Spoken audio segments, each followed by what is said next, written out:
Gracias, Cecilia. Buenas tardes. Bueno, yo estoy en este panel en calidad de defensor de Nadia, por eso vine de traje. Y quiero en alguna medida señalar algunas cuestiones relativas al título del panel que nos convoca y comentarles brevemente el estado de la causa que la tiene Nadia como imputada. En primer lugar, bueno, hay una caracterización acá, más allá del acierto o desacierto, utilizar la palabra lawfare, que creo que es una palabra que, más allá del contenido que pueda dársele, está suficientemente instalada y es un término que viene describiendo un proceso que estamos padeciendo en la región de manera cada vez más preocupante.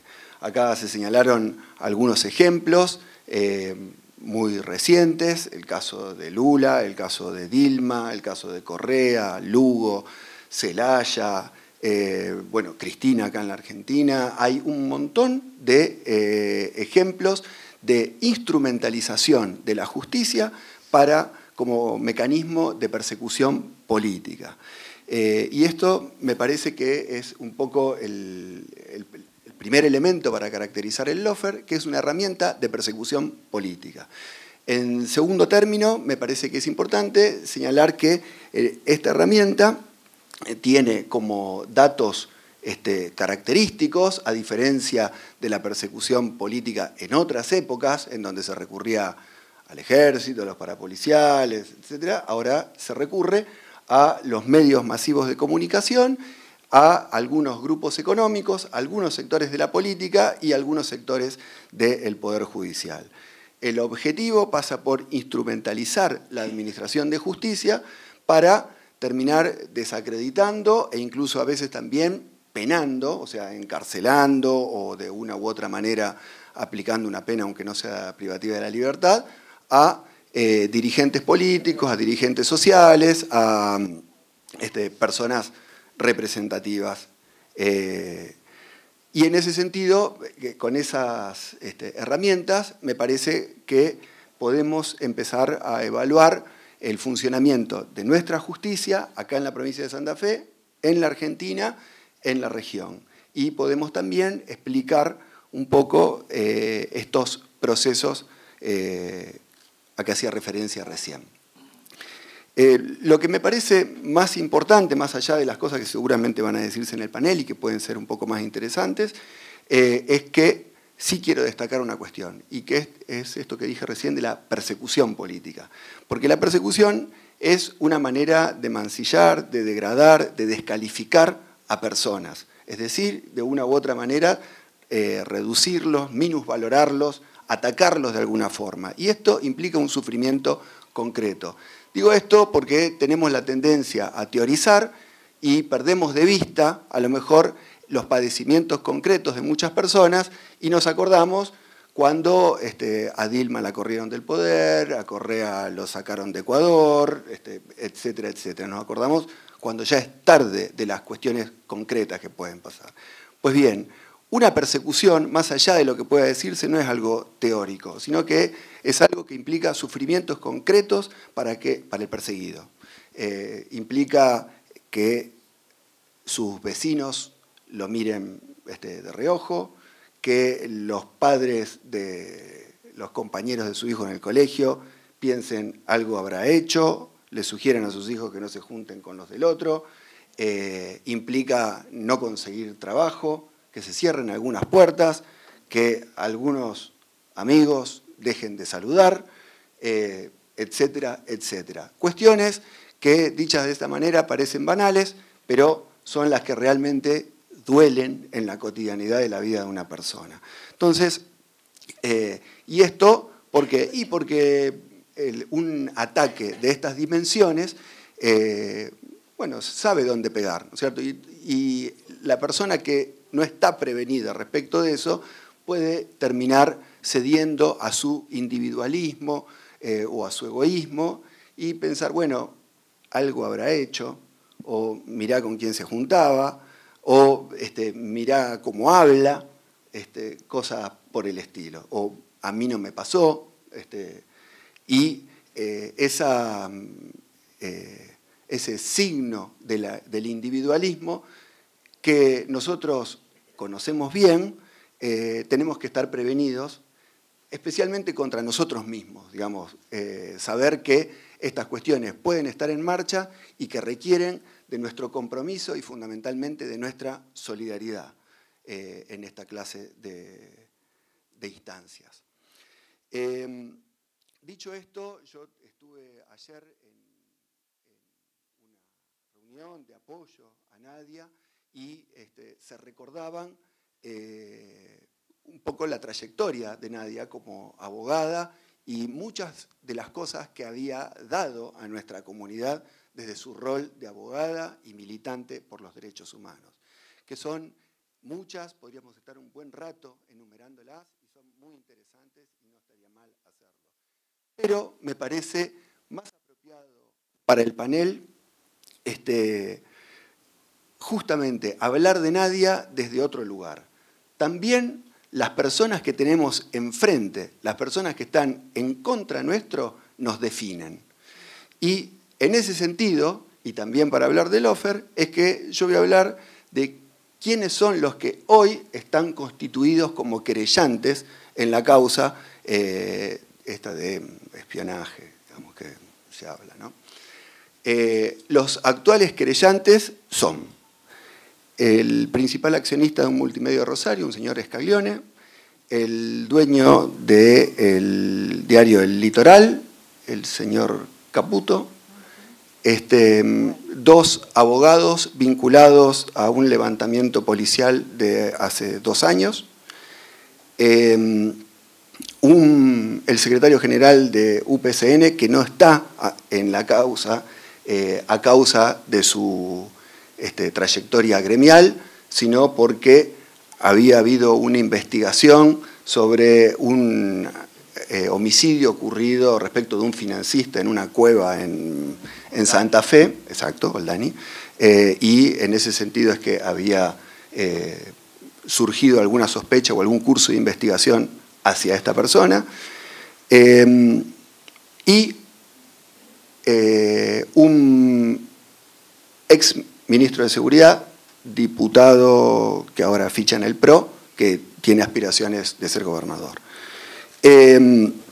Estas personas son las que están enfrente de Nadia, ¿no es cierto? Entonces, si nosotros podemos describir a esto como un mecanismo de persecución política que conjuga los esfuerzos de algunos sectores de la política, de los tribunales y de los medios de comunicación, esta causa aparece como un ejemplo paradigmático, justamente por las personas que yo acabo de señalar, que son las personas que Nadia tiene enfrente en este momento.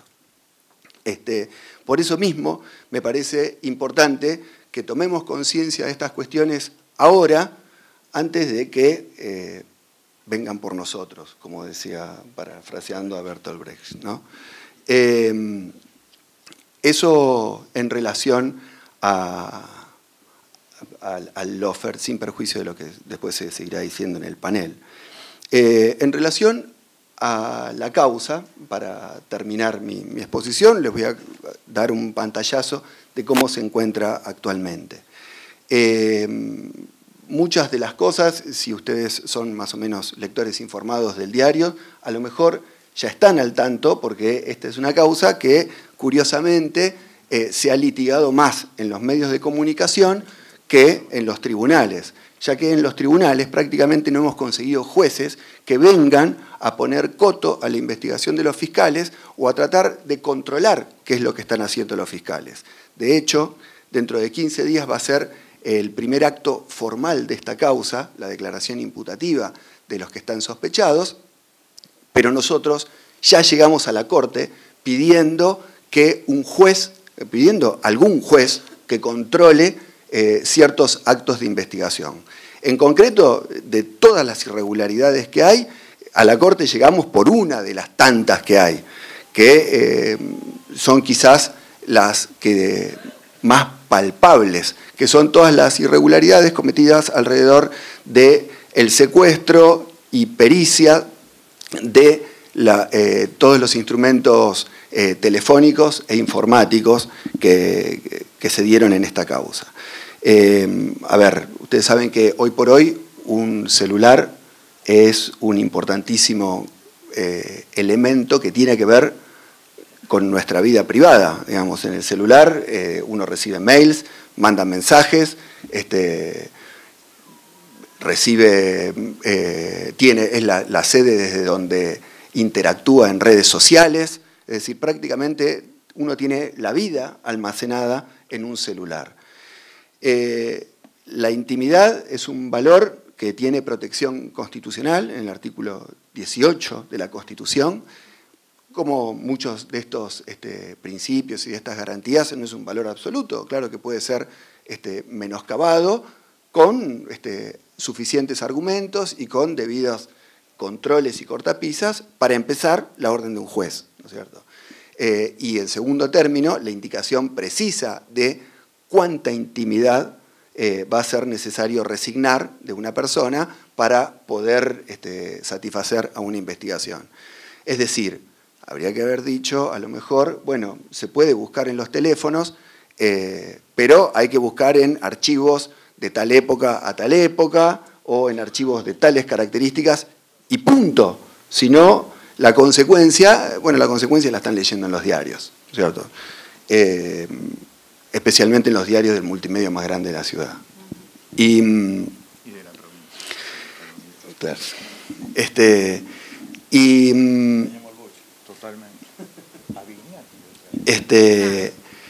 En este punto es que, bueno, acá no solamente ha habido ausencia de jueces que viabilizasen estas cosas, sino que hay jueces que no han querido controlar cómo se hacían las pericias, y consecuentemente tampoco ningún juez nunca ordenó qué archivos se podían examinar, qué archivos se podían bajar y qué archivos no. Digamos, esa es la consecuencia. Pero, y por esa razón nosotros hoy ya hemos llegado a la Corte. Todavía este recurso no tiene trámite ante los ministros de la Corte, pero ya está interpuesto un recurso de inconstitucionalidad ante la Corte Provincial. Pero yo no me quiero quedar con esta cuestión, que es la que parece un poco la que en alguna medida materializa uno de los costados más lacerantes de esta persecución implicada por esta causa. No me quiero quedar con eso porque este querellante con aspiraciones a gobernador, que nombraba recién, ha estado diciendo por ahí que nosotros hacemos una defensa formal, ¿cierto? Es decir, que apuntamos nulidades, etcétera, como si fuera posible llevar adelante un juicio sin respetar principios y garantías constitucionales, ¿no? Entonces, pero no obstante eso, se ve que su abogado no le explica, porque nosotros hemos hecho una defensa de fondo, además de estas quejas formales.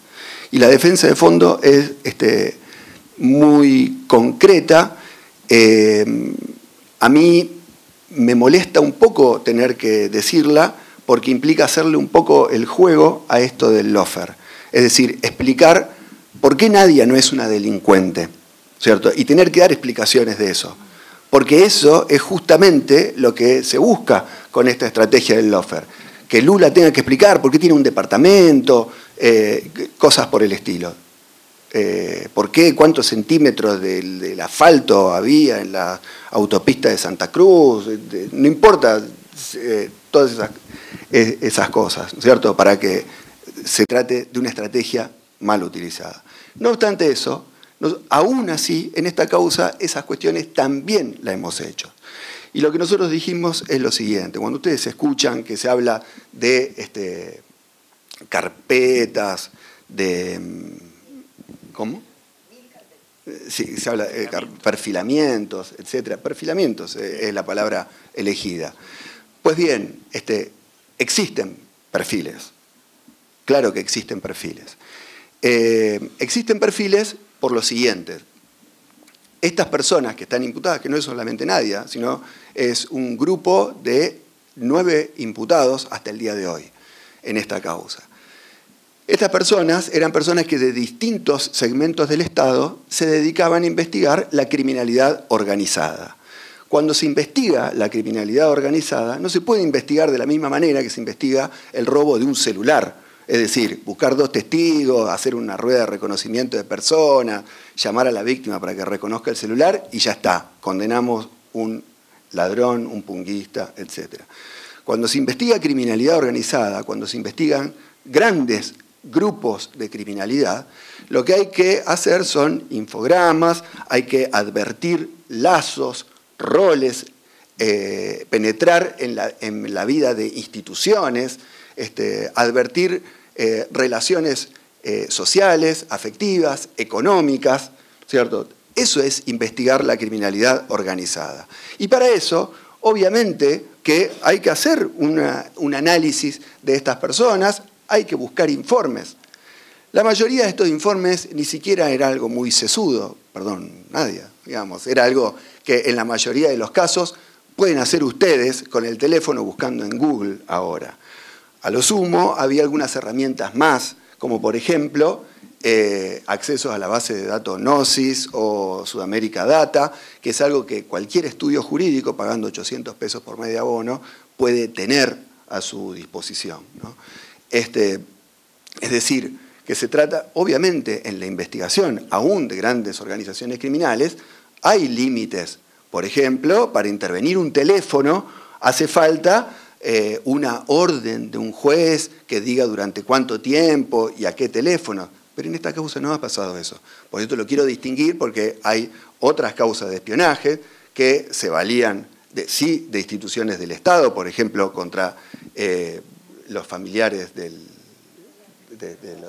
Submarín del Lara San Juan, ¿no es cierto?, en donde las prácticas fueron bien diferentes. En este caso, hasta dicho por un fiscal, esto no es palabra de un defensor, sino que un fiscal le aclara a un abogado que se presentó y dice: yo quiero saber si a mí hay escuchas telefónicas respecto de mí. Y el fiscal le aclara, le informo que no tenemos ningún elemento para pensar que usted es una víctima, pero además, en esta causa, tampoco se investigan eventos en donde haya habido escuchas telefónicas. O sea, acá no hubo escuchas ilegales. Lo digo porque también hay un senador que está diciendo esto, ¿no es cierto? Y esto que estoy citando es la palabra de uno de los fiscales de esta causa. Tampoco ha habido allanamientos ilegales, para lo que se necesitaría la orden de un juez, ¿cierto? Tampoco es que ha habido recopilación de información a partir de allanamientos ilegales. Al contrario, esta causa arranca públicamente con un allanamiento sin orden, ¿cierto? Entonces, el punto acá es que ¿había recopilación de información? Sí, había recopilación de información, porque de esa forma se investiga la criminalidad organizada. Y no necesariamente las personas respecto de las cuales se había recopilado información tienen que terminar siendo sospechosos. No, se investigaron a clubes, se investigaron a instituciones, se investiga a veces la credibilidad que puede tener un testigo o cosas por el estilo. Y también, por supuesto, se investiga a sospechosos de haber cometido delitos. Pero es toda información necesaria para llevar adelante una investigación y una causa de esa envergadura. Entonces, si les preguntan, ¿había perfiles? Sí, había perfiles. Había perfiles obtenidos, legalmente obtenidos, y porque se trataba de gente que acá, como en el orden nacional y como en todo el planeta, la investigación de las organizaciones criminales se hace de esa forma, recopilando información de esa manera. Lo que hubiera correspondido señalar es a dónde estaba la ilegalidad, y hasta ahora no la han encontrado.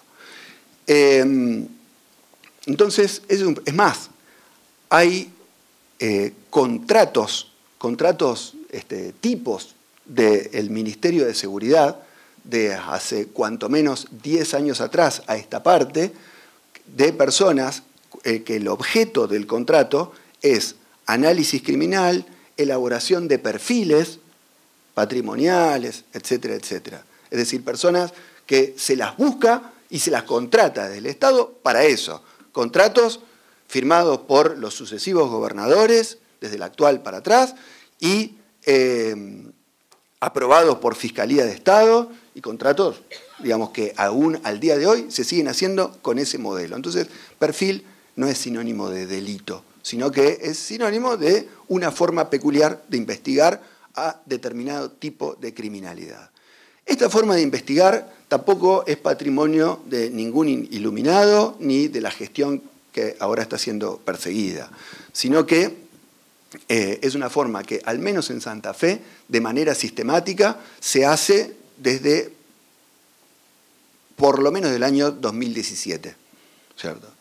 Y digo de manera sistemática, lo que implica es que, como es fácil imaginar, en un allanamiento al Ministerio de Seguridad se pueden encontrar perfiles desde el año 2000,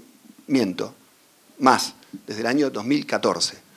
Se pueden encontrar perfiles de esa época, ¿cierto? Y de hecho, en esta causa se encontraron perfiles de esa época. Incluso se encontraron perfiles, no como las personas que yo enumeré recién, que son fácilmente relacionables con una u otra causa que todos conocemos, sino con ninguna orden judicial, ninguna causa, ni nada por el estilo. Es decir, existen de manera sistemática esta forma de investigar. Lo curioso es que los fiscales han hecho una disección bastante arbitraria. Investigamos a los que elaboraron estos perfiles desde el 10 de diciembre de 2019 en adelante y de ahí para atrás nos olvidamos. Digamos, a lo mejor porque uno de los querellantes en esta causa obviamente está involucrado en eso. Y eso está demostrado en una audiencia, digamos, con perfiles muy claros y sin una orden judicial que elaborados en el año 2017 y 2018. Entonces, eso es una defensa de fondo, digamos, decir, miren, nosotros, son dos defensas de fondo, perdón. Una es decir, esto no es delito, es investigación de grandes organizaciones criminales. Y en segundo lugar, si ustedes por alguna razón absurda pensaran que esto es delito, bueno, hay que investigar unas cuantas más personas de las que están señaladas. Es más, quizás hay que investigar más profundamente a otras personas que hacían estos perfiles de una manera mucho más sistematizada, pero un poco más precaria institucionalmente, es decir, sin vínculos con fiscales ni nada por el estilo. Entonces, eso es la defensa de fondo que existe en esta causa. Y espero que sea la última vez que tenga que contarlo, porque realmente entiendo que tener que dar explicaciones de por qué alguien no merece ser perseguido es hacerle el juego a esta herramienta del lawfare. Bueno, creo que en el resto del panel van a seguir profundizando sobre esto. Muy bien, Juan. Muy bien. Bueno, gracias, Juan.